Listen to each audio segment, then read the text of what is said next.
The US President Donald Trump is on a multilateral visit to the Middle East. He is stopped over in Riyadh in Saudi Arabia. He's in Qatar as well as the United Arab Emirates, all meant to secure major investment deals to bolster the American economy.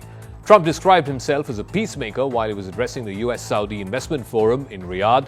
He reiterated the claim that his administration had helped broker peace between India and Pakistan in order to avert a potential nuclear war between both countries. He went on to say, if at all a nuclear war would have broken between India and Pakistan, it could have killed millions. India has, of course, unequivocally rejected any kind of third-party mediation. It's maintained that the ceasefire understanding with Pakistan was arrived at in the result of direct discussions between India and Pakistan. But the US president continues to insist that it was American mediation that paved the way for this temporary peace between Delhi and Islamabad. Let's first listen in, and also we'll try and analyze some of the big announcements and the big deals that have been signed in Trump's very first foreign visit in his second term. Just days ago, my administration successfully brokered a historic ceasefire to stop the escalating violence between India and Pakistan. And I used trade to a large extent to do it. I said, fellas, come on, let's make a deal. Let's do some trading. Let's not trade nuclear missiles. Let's trade the things that you make so beautifully. And they both have very powerful leaders, very strong leaders, good leaders, smart leaders. And it all stopped. Hopefully it'll remain that way. All right, so he's made this point on a number of occasions now since Saturday when that ceasefire was announced. Stephen Kalin is the Middle East correspondent for the Wall Street Journal. He's now joining us. So, like I said, Stephen, I mean, he's mentioned this on social media yesterday in Saudi Arabia a couple of times. I think there was an instance somewhere in Riyadh in one of the occasions where he was speaking. He also referred to both J.D. Vance and Marco Rubio and saying that they played a role in bringing about this peace. The government of India, of course, maintains officially that no such thing happened. They may have been sort of via media communication, but ultimately whatever was arrived at between India and Pakistan was arrived at bilaterally.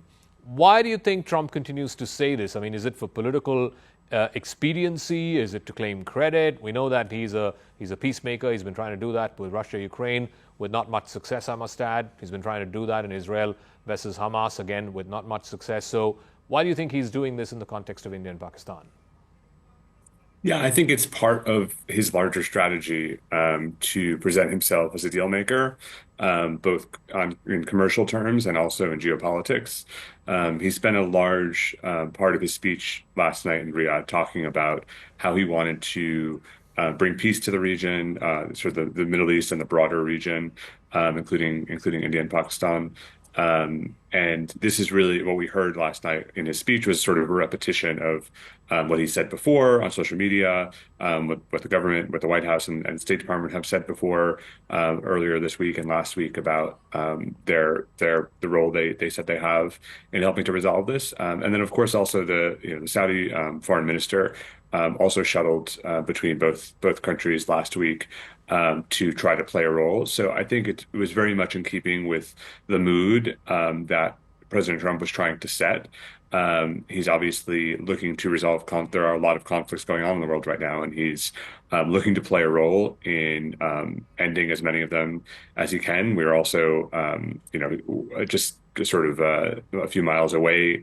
The president's a few miles away in Doha now from Iran, where there are, negotiations have been ongoing for a month or so now between the U.S. and Tehran on ending that, resolving the nuclear issue and preventing, potential other nuclear conflict.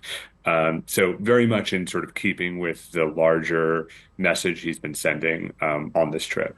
So just break that down for us, because this current trip, this is his first visit in his second term as president. So he was in Saudi Arabia, he's in Qatar, and then he goes to the UAE as well.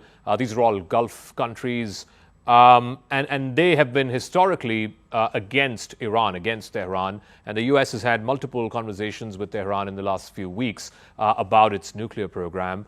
How is Trump trying to sort of append the traditional alliances and cleavages that we know of in the Middle East? He also, I believe, at some point yesterday said that Saudi Arabia will eventually join the Abraham Accords, which is a normalization with Israel, but they will do it at their own time. Yeah, the region is really the Middle East is really being reshaped in many ways in the last couple of years. Since October 7th, obviously, the Israeli response to those attacks included not only going after Hamas but also going after Hezbollah in Lebanon. That played a role, of course, in the collapse of Syrian President Bashar al-Assad at the end of last year, who was an ally of Iran. There have been direct exchanges between Israel and Iran. So I think there's sort of a broader reshifting and scrambling of traditional alliances.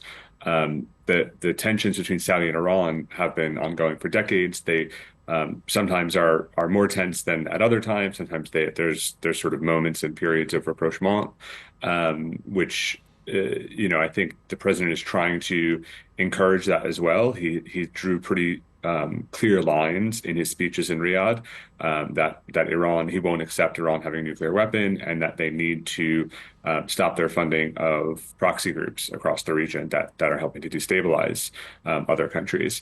The push for normalization with Israel, between Israel and Saudi Arabia, was notable. It came at the top of his speech, but it was quite subtle. He told the Saudis that he thought it would be good for them and good for the world, but also that he knew that it would do it on their own time frame, because at the moment, with the war in Gaza raging, and no real movement to a two-state solution in Israel and Palestine, it's really kind of a non-starter with the Saudis right now. And then the third issue, of course, is Syria, where he agreed to lift sanctions, and that has the potential to really reshift some alliances as well. I just want one final word. Again, there's been a lot of consternation, a lot of media coverage, especially in the Western press, about Trump accepting this $250 million luxury 747 jet from Qatar as a gift. He's going to sort of refit that and perhaps even use that once he leaves office post-2028. What is his defense to this acceptance of this, very expensive gift? Well, he was asked about this by reporters before leaving the White House for this trip, and his response was that it would be stupid not to accept a gift like this. He said it was not a gift to him; it was a gift to the American government, to the Air Force that would be taking it on. But of course, it's sparked controversy and criticism, not just in the traditional pockets that the Democratic opposition and ethical watchdogs, but even some Republicans who are normally pretty supportive of the president have come out against this and warned him that it would be a bad idea and a bad look to take this. Now, it's going to be potentially overshadowing the leg of his trip, which has just begun. He just touched down in Doha. But I think again he'll be framing it as a smart move and a way to benefit the U.S. If as long as he avoids he continues to deny personal benefit. All right, Stephen Kalin, Wall Street Journal correspondent in the Middle East. Thank you very much for joining us here on CNN News 18. Thank you. Network 18 is now the clear leader in digital media, with 55% more users on native platforms and social media than Times Internet. Network 18, the undisputed leader of news networks, way ahead of the times.